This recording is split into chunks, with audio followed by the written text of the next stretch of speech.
Aç xanım get parka rədd dey. Get park elə görüm. Balam mən çağırmış burada park yoktu ki.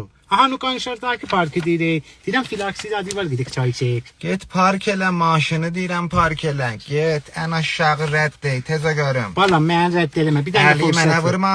Sən də mənim uşağım. Mən sənə dua elərəm abi. Bir dənə sual soruşuram. Soruş. Bunu dürüst cavab versək qəbul ey. Çağırraqda gedirik 2 nəfər gəlir sənə sarı. Biri qocadır, biri uşaq. Əvvəl hansını basar ey? Əvvəl qocanı basaram da. Ey dedim Baba o bax. balaca ya. Əvvəl zindagisidir. Qoca ömrünü eləyib də rədd eləmə, rədd ikisin basaram. Hə? Qəbulam. Əvvəl torumuzu basarlar.